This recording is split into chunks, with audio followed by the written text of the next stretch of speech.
Continuing with the group of temples at Lakundi, in this part I cover the Kashivishveshwara Temple, the Nanneshwara Temple and the Brahma Jinnalaya temples. I begin with Kashivishveshwara Temple. The Kashivishveshwara Temple, also known as Kavateshwara or Kashi Vishwanath Temple of Lakundi, is a prime example of fully developed Kalyani Chalukya style of Hindu architecture. Lakundi, also known for various Hindu temples, mainly Chalukyas, the city was developed during the era of Chalukyas. This particular temple was built by Chalukyas in 1087 CE. It is one of the most ornate temples with intricately carved elements. In front of this temple is the Nanneshwara Temple, a 11th century Hindu temple.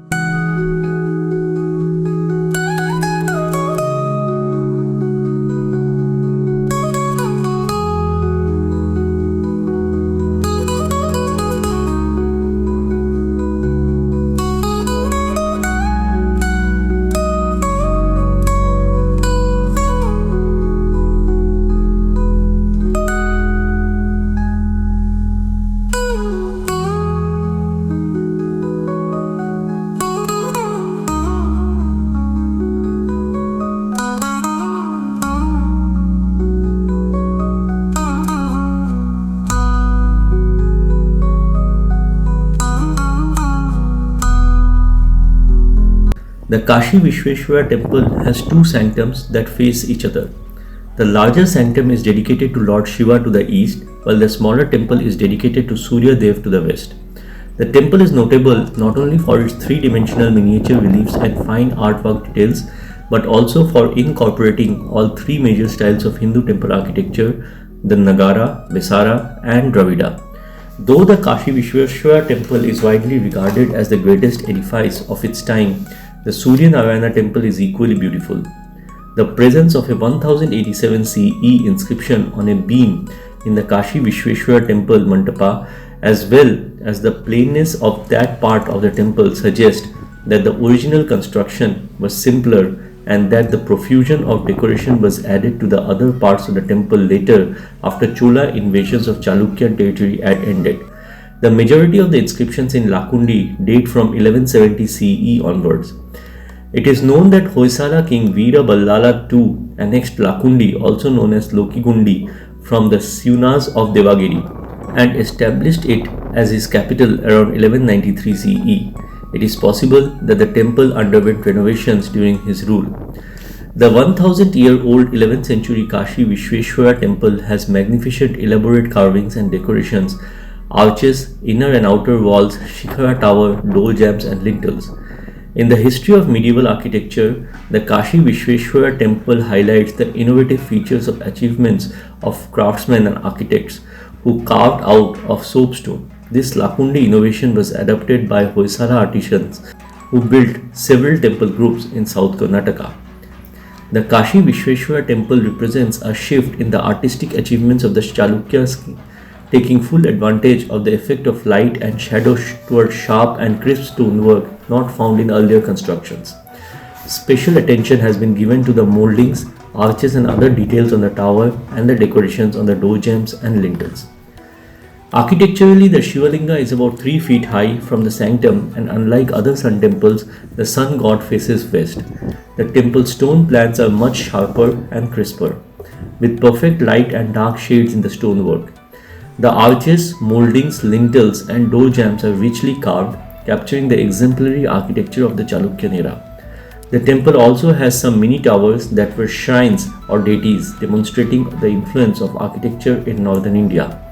The doorstep moldings and doorways contain exquisite works of art and presentations that will keep art lovers busy. The pillars contain many sculptures and artworks of different gods and characters from Hinduism. The special attraction of the temple are superstructure, outer walls, Buddha Mandapa, Ranga Mandapa, Garbhagudi, which was closed when we visited.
The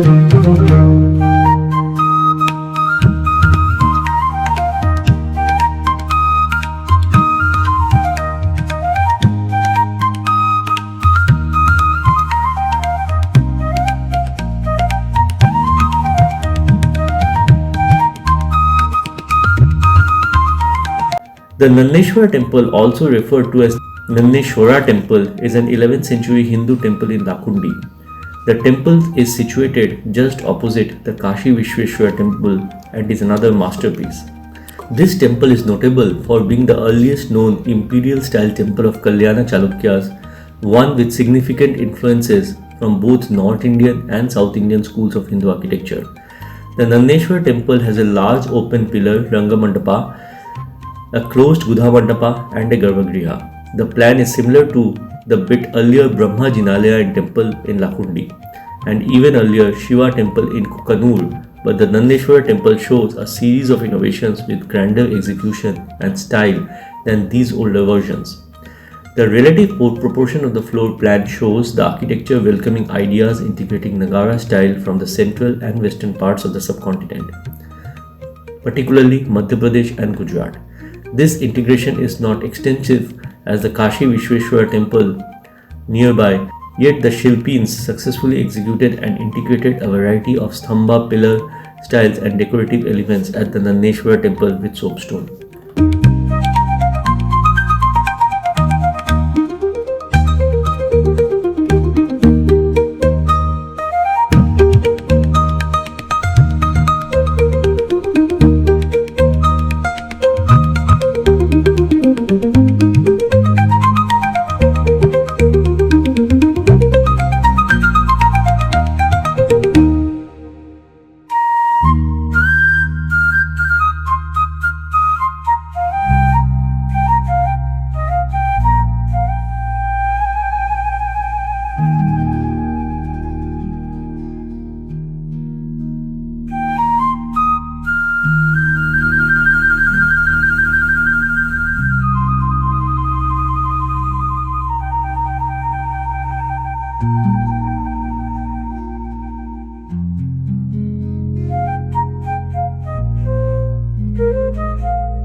After visiting Kashivishveshwara Temple and the Nanneshwara Temple, our next destination was the massive Brahma Jinnalaya, sometimes called as the Greater Jain Temple of Lakundi.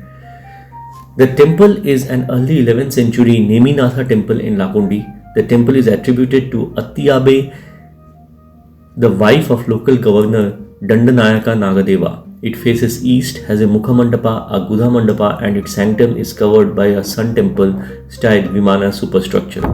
The temple is notable for its reliefs depicting Jaina artwork, statues of the Tirthankaras, and the two statues of Brahma and Saraswati inside its inner mandapa. The Brahma Jinnalaya was built in 1007 CE by Atinabbe, wife of Nagadeva, who served as the general under both Taila II and Satyashrava Iriva Bedanna of Western Chalukyas. The temple represents the second phase of Kalyani Chalukya's art. In 1191 AD, the noted Hoysala king Veeraballala II made this town an important garrison.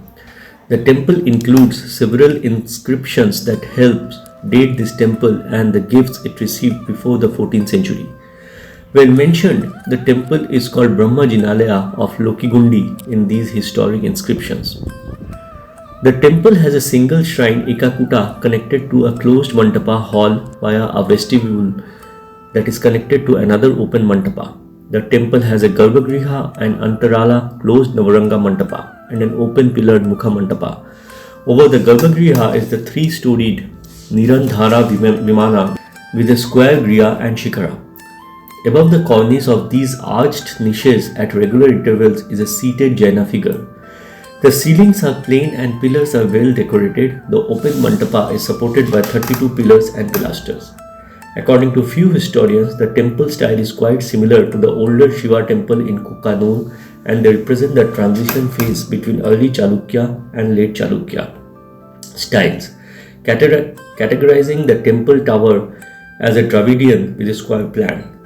Others, however, classifies it as Virsara because each tier are encrusted with motifs that makes the tower more curvilinear. According to few, the overall structure with its well-proportioned tiers and finial or the amalaka, the kalasha, give the superstructure a majestic look. Above the cornice are circular niches, each of which holds the image of Jain saint Jaina in relief, with the Akriti Mukha decoration above. The walls of the shrine have pilasters with spaces between them containing relief pavilions and miniature decorative towers or edicula on slender half pilasters. Some miniature towers have niches below them. Overall decorative ornamentation is taken to a new level compared to the earlier temple. There is a small sub-shrine on the right side of Jinnalaya where the damaged idol of Mahavira is kept.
One important thing I would like to mention here is that before visiting the Brahma Jinnalaya, there is the Lakundi office and the Lakundi museum. From here, one has to take an entry ticket for visiting any of the temples at Lakundi and also visiting the museum. Although other temples normally don't have any checkings except probably the Nanneshwara Temple sometimes, but do take tickets from here for any kind of checks.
Concluding this part, I cover the remaining temples of Lakundi in part 3. Till the next part, do take care of yourself and bye for now.